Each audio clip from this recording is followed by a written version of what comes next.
Welcome back. Okay, Cheerios, Captain Crunch, Cracklin' Oat Bran, Rice Krispies, and oatmeal. Sit down, sit down, sit down. Very good, Tom. Cracklin' Okay, Oat Bran. nailed it. Time to find out what we got wrong involved. Cracklin' Oat Bran. From Kmele Foster over in the Red Eye News Deck. Hey, Kmele. How's it going, Tom? Good, good. Yeah, I'm having a little bit of trouble here trying to keep everything organized. I didn't have access to Andy's abacus and all the other devices that he uses, but I'm going to do my best. Okay. Try not to screw this up too badly. We're starting off with Bernie's song, which was a free song, so all the complaining doesn't really seem fair. They just gave this to all of us so that we could enjoy it. It is an empirical fact that Rebecca Black's Friday is, in fact, the worst song of all time. I like that song. It has been played 96 million times on the internet alone, almost certainly more than that in real life. It is terrible. It is awful. It is deplorable. Greg, you suggested that this was Times Square. What's that? Go ahead. How is Times Square? Yeah, you're live from Greg, Times Square. It's a projection on a screen. I'm not actually in Times Square. I have no idea been on TV before. what's going on out there. Go ahead. That's quite obvious because you are wrong, sir. You suggested that this was in fact the worst song of all times. There are plenty of songs that are worse than that. Would you not agree that you were wrong? I guess. I do like Rebecca Black Friday, though. Gavin actually wrote that song. You like that song? Yeah, it's a good tune. Okay. Alrighty. Not much hope for you. Gavin, you talked about sexy country jazz, black socks and T-shirts. There's a lot going on there. Thank you. Why are you so enthusiastic about this awful, awful song? Well, I think that men can be sexy again. Let's bring it back. In the 70s, they'd wear short shorts. Remember Burt Reynolds was in Playgirl? I think we can be attractive again. It's all about committing to the bit. So let's get sexy. Understood. Understood. You're sexy. I am sexy? Yeah. That is true. That's true. You have a smooth-fitting blazer. It shows off your contours. I appreciate that. I appreciate that. I almost just want to only talk to you. You have an hourglass blazer on. But I do have to move on, Gavin. I'm trying to do a good job here. Okay, I'll be here when you need me. Mangu Ward, you are one of my favorite people. You suggested that this song involved a lot of insults, and that hurt you. Did you feel badly after hearing it? I worried for the target of this song. But you feel okay? Ego, I feel fine. Great. Because insulting superdelegates is okay by me. But was that really the best, most persuasive approach that this songwriter could have taken? Yeah, maybe. I mean, negging the superdelegate does not seem like the way to go. Yeah, I'm not entirely sure about that. I mean, Tom, you also seem to have some issues with the superdelegates. I think you said that it's not fair, that it's undemocratic. Yeah, at least it seems that way to the voting public. And I would think, I mean, do you think that this is going to help a third-party run? The idea that people are sick of the Democratic Party?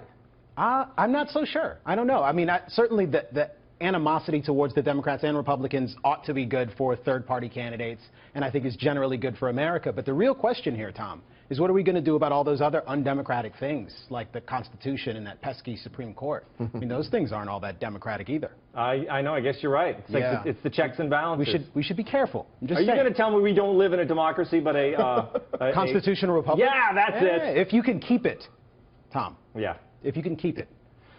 Joanne, you said that you can't rhyme anything with superdelegates. I mean, you can. I'm sure if you tried, you could.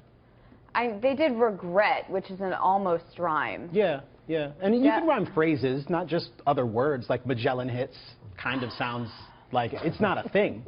But I'm just saying that you can, in fact, do that. Accuracy is important. That seems to be a real sticking point for Andy, so I just want to try to hold down the fort here that's cool. in his absence.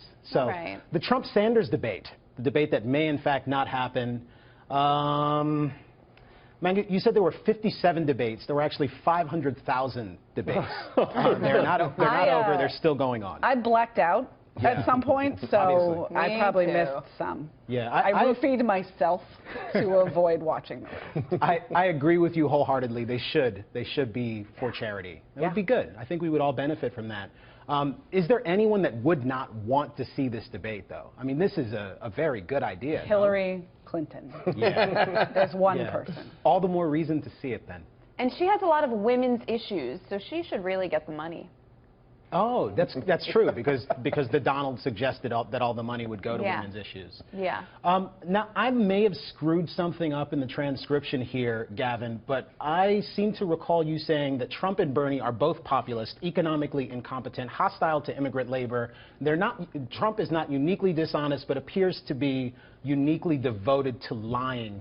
That seems like a real change from you. What happened? I took LSD before I came on the show, and a lot of the times I'll actually hear people repeat what I said back, and it sounds totally foreign to me. I don't believe that, but that's the thing. Acid is a hell of a drug. Yeah, it connected you to the truth. That thing that Kmele read sounded a lot more right than the You libertarians are going to sink America, okay? Any vote not for Trump is a vote for Hillary. Get off your high horse and come over to the dark side. We need you. That's the LSD. Get on the Death Star, stormtroopers. Yeah, that is very, very Darth Vader of you. So the distracted by topless people at a rally thing, isn't that a sign of deficient leadership, Tom? Wouldn't you say? I mean, I'd imagine lying that when you get is that a sign 2 of a.m. deficient phone leadership. call, like She was clearly lying. You think she's she not was remotely attracted to those young men. I don't think she's libidinous at all. Look, I think she handled it pretty well. You know, she's got this big distraction in front. The people upset rallies all the time, and she could have let it get the best of her, and she kind of rolled with it. And so I think it was a net positive for Hillary. And Joanne, you seem to think this was a net positive as well. Were you suggesting that perhaps there has not been a great deal of enthusiasm at Ms. Clinton's rallies?